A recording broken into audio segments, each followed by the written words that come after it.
Hi guys, welcome back aboard good old Athena for yet more DIY fun. This week we're going to install our long-range Wi-Fi and cellular setup, and we'll also get started on some of the other smaller projects on our to-do list. If you're new to our channel, my name is Mess and this is my fiance Ava. I've spent the last 5 years doing a somewhat extensive refit on my 1987 Warrior 38 named Athena. That involved all kinds of fun stuff like building a new rudder using vacuum infusion, gutting most of the interior to make structural repairs, and then subsequently rebuilding most of the interior. I also rebuilt the entire deck and painted the top sides.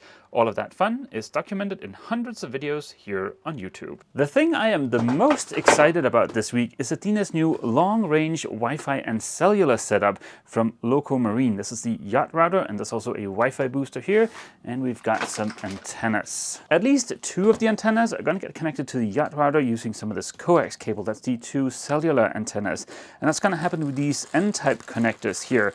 Now these require a crimping tool. I've ordered one, and I really hope I've ordered the right one. Ava and I sprang into action. Running the stiff and thick coax cable through the arch turned out to be a somewhat fiddly process that required a good amount of patience. Our wireless radio headsets, nicknamed Marriage Savers, came in super useful with me on the outside of the boat and Ava on the inside of the boat. The much awaited crimp tool showed up, and I got the N-type connectors crimped on there before it started raining. I'd also like to install these antennas here before it starts raining. So let's just run through what's on the table here real quick, and then I can take care of the antennas. For our long-range Wi-Fi and cellular setup, we've got 2 separate products here by the same manufacturer. We've got the Yacht Router Mini and the Wi-Fi Booster, and they're both made by Locomarines. Locomarines makes communication and networking gear specifically for boats. This is the Yacht Router Mini, and with this installed, we should greatly expand the range at which we can use 3 and 4G data connections. The Yacht Router Mini has some other cool features that I can hopefully show you a little bit later on, but the other product is this guy. This is the Wi-Fi Booster, and it does pretty much what the name says. It boosts the range at which we can use Wi-Fi networks. What's cool about this guy is that he can mount directly onto the antenna, so there's no signal loss in coax cable, and also he's powered over PoE, power over Ethernet. So to hook this guy up and power him, all you need is one cable, a regular Ethernet cable. To go along with the Wi-Fi Booster and the Yacht Router Mini, we've got 3 antennas here, 2 for the cellular stuff and 1 for the Wi-Fi. These are made by a Danish company called Scan. Supposedly they make good quality antennas, and I really hope they are because they weren't cheap. I used copious amounts of 3M's 2228 mastic tape and their regular vulcanizing tape to seal the connections. Then I crimped a regular RJ45 connector onto the Cat6 cable we ran earlier and secured the Wi-Fi booster with a couple of hose clamps. We will have to move the Wi-Fi booster slightly when we install the solar panels. I used yet more mastic tape for the 2 cellular antennas. Installing them was a little bit of a tricky business. It involved balancing with 1 foot in the dinghy, but fortunately I managed not to go for a swim. Locomarines offers a few different Yacht Router models. Like I've mentioned before, this is their Mini model. In terms of features, there is the Micro, then there's the Mini, then there's the Standard, and then there's a Pro version.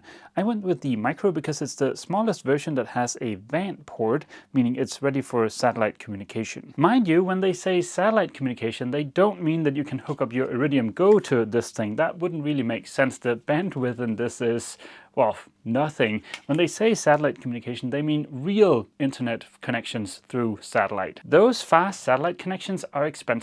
The hardware is expensive, not completely out of reach, but then using the connections is just expensive. Of course, those prices might come down in the future depending on what happens with Starlink, so I decided to go for the version that's ready for satellite communication, hoping that someday we might be able to have that here aboard Athena. The Yacht Router Mini has room for 2 SIM cards here. I think we'll only ever be using 1, but in case we want to do a little bit of load balancing, we can do that. And I also think it's kind of neat that the voltage input here is from 10 to 30 volts, so we can power this thing directly off of 12 or 24 volts. It comes with a GPS that you hook up to the back here, and with that, Locomarines offers a tracking service, so in case you don't have that, that might be useful. Here on the front, you can see that there is 1 port for a satellite connection, then there are 2 vessel networks, which we can use for any kind of Ethernet connection aboard the boat, and then there are 2 backbone ports, of which we'll use 1 for the Wi-Fi booster. Speaking of the Wi-Fi booster, like I mentioned, that is powered over Ethernet using this little adapter here. And very conveniently on the back of the router, there are little DC connections. So all you need to do is to hook up this RJ45 connection and this plug, and then you're good to go. There's no need for any other hardware to power the Wi-Fi booster. To have the coax cables be as short as possible, and also because we are running out of space behind the nav station over there, I'm going to be mounting this in the technical compartment. This is where we've got our Fisher Panda diesel genset, and this is where we've got our hydronic diesel heater, and also where the water maker is going to be installed. So yeah, this little guy is going to be in good company, and there's plenty of room to mount him up high and out of the way. Speaking of mounting this thing, it comes with this bracket that you secure to the back of the Yacht Router Mini, and then you have 2 holes for screwing the thing onto something so it's nice and secure. I'm going to be mounting this somewhere where there is solid laminate, and that's not really great for screwing into, so I'm going to have to epoxy in place a little piece of plywood that I can then secure the thing to. But yeah, for today, let's just worry about getting this thing fired up. When I decide where to mount the Yacht Router, I want to make sure that I mount it somewhere where I can actually get to the SIM cards, because we are of course going to be changing those out as we move around the world. While fitting the connectors to the inside end of the cables, I've had a little bit of time to think, and I think it might be better if I hold off on actually mounting the router until I've seen that everything works. Not because I'm afraid that there's going to be something wrong with the router, because I'm sure that is perfect, but this is the first time I've ever fitted these N-type connectors, so yeah, I might have a dodgy connection somewhere. I've got both of the cellular antennas hooked up, I've got the Wi-Fi booster hooked up, and I've got the little GPS that came with the doohickey hooked up.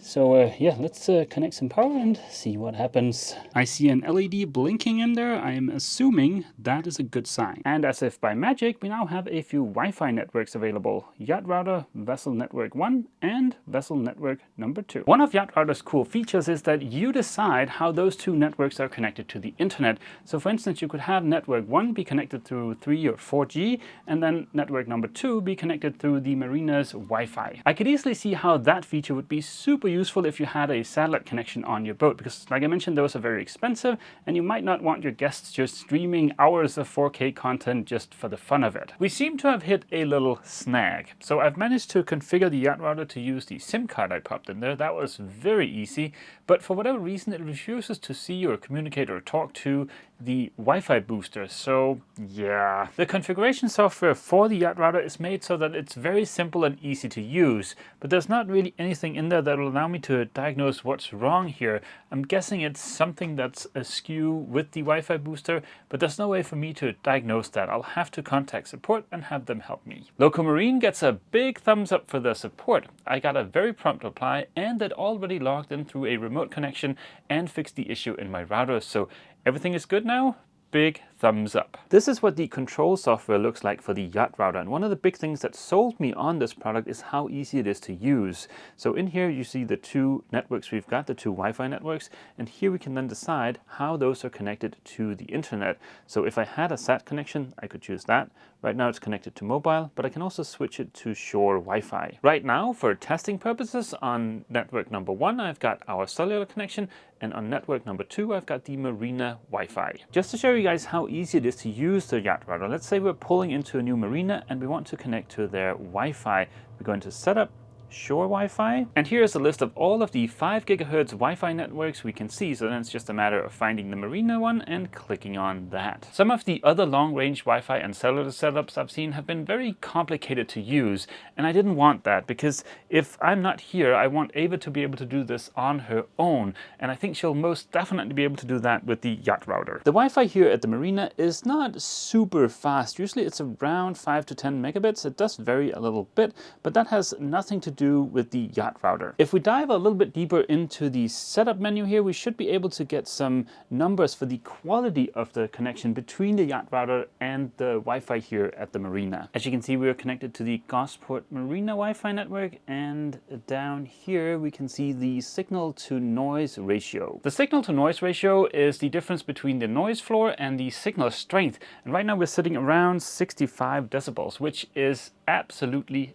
excellent. I believe that indicates that we've got a good solid connection to the marina Wi-Fi network, so any kind of little issues with speed or maybe some downtime, it could very easily be with the marina Wi-Fi and not the connection from the yacht router to the marina Wi-Fi. If we take a sneak peek at the connection for our cellular setup, we can see that the RSRP, or the reference signal received power, is at around -68, which is also excellent. We've got an RSRQ, or reference signal receive quality, I believe, of -9 and a signal strength of -36.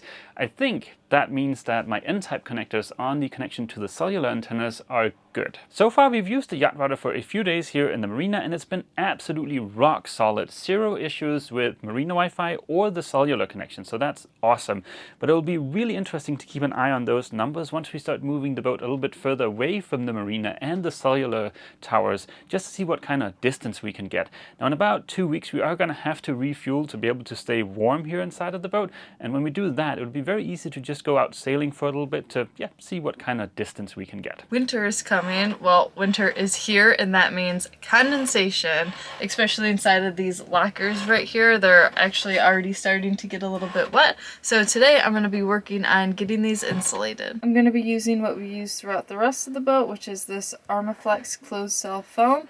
And this one's just a little bit thinner. It's about 10 millimeters. I've already graciously emptied out the entire contents of these lockers. Next is just to make sure the inside is nice and dry. The insulation is self-adhesive, so I want to make sure the hull is nice and dry. So first I'm just going to wipe it down with some paper towel, and then I'm going to blast it with the blow dryer just for good measure. See, it's pretty wet in there now. One woman's blow dryer is another woman's hull dryer.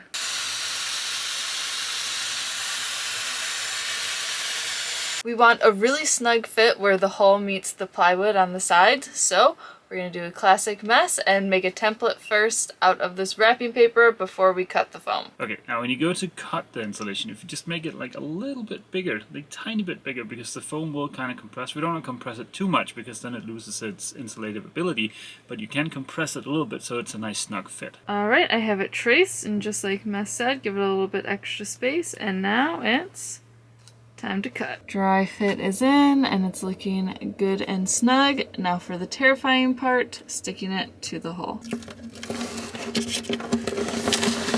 Alright, she's in. 1 down, 5 to go. These 3 lockers are done, insulated, and ready for winter. Unfortunately, we ran out of insulation, so we're going to have to order some more and hopefully get the other side done in the next couple days. While Ava was putting up insulation in the forward cabin, I managed to wire up almost all of our AC outlets. We have a pair here in the head, 3 behind this cushion to power our TV, our Apple TV, and an upcoming NAS, and 3 up here just for general use. Another 3 over here in the galley, and another 3 here underneath the V-berth. We can't really move the AC outlet task into done yet because we also want to add some here on the side of the kitchen island, but to do that we first have to build a little doohickey for that, but that's probably going to be in next week's video. But it would be awesome to be able to close this water filter task, so let's get started on that. The water here in Gosport both taste and smell a little bit like a swimming pool. It's not horrible, but it certainly could taste better, and I'm sure this is not going to be the last place in the world where we're going to come across a bit of chlorine added to the water. Before we left mainland Europe, we picked up this little filter housing and filter, and I believe this filter contains granulated activated carbon, so this should take care of that little bit of taste and smell. A quick little side note about these filters. The 5-inch version, which is what we've got here, seem to be very easy to find in mainland Europe. Here in the UK, we seem to only be able to find the 10-inch version. So if you're going to be here for a while, it might be worth it to go for the 10-inch housing. But yeah, we'll just pick up some more of the 5-inch ones when we go to Europe the next time. I think I've got everything here I need to get this hooked up so we can get rid of that nasty taste. So yeah, let's dive in. I sprung for the filter housing with the 2 pressure gauges, figuring that I could use those to see when it's time to change the filter. The 2 gauges make the assembly a little bit more complicated because the mount has to be installed first. Time will tell if the gauges are worth it. To seal the threads, I used Loctite 55. Fortunately, there are only 2 threaded connections, the rest are push-to-fit connections. I laid out the fittings and planned out what I wanted to do on the kitchen island. The rest of the installation was smooth sailing, or as smooth as can be in a somewhat confined locker. Here's the filter, all installed and with no leaks. And now for the big test. Let's see what this is gonna taste like. I think that is better both in terms of taste and smell. I don't know if the filter we've got now is the best one for filtering out taste and smell, because there is another one that I think is more expensive that I think do a better job of that. But yeah, this is the filter we've got for now. We don't have a task for the insulation Ava put up in the forward cabin, so we can't close that, but we can go ahead and close the water filter task and also the long-range Wi-Fi and cellular task. We've made progress on planning some of the upcoming tasks. For instance, we've ordered the flooring we're going to be installing. That should show up in 2 weeks. We have ordered and received the telescoping leg we'll use for the settee table. So those are well underway. We've also gotten 2 quotes for the canvas extension for the Dodger, and I think we're fairly close to making a decision there. We have a good lead on some new sails. And I figured out what modifications to make to the wind vane to make it fit under the solar arch. So now I just need some spare parts from Hydrovane, and then we should be able to get that closed. So we are slowly getting back up into DIY gear, which is awesome. Now for next week, we have ordered all of the materials we need to be able to close a bunch of these smaller tasks. So I think that is going to be a lot of fun. We hope to see all of you guys back here aboard Athena next week for yet more DIY fun. As always, feel free to leave a comment down below, and don't forget, if you've enjoyed this video, Please remember to leave a like. see you!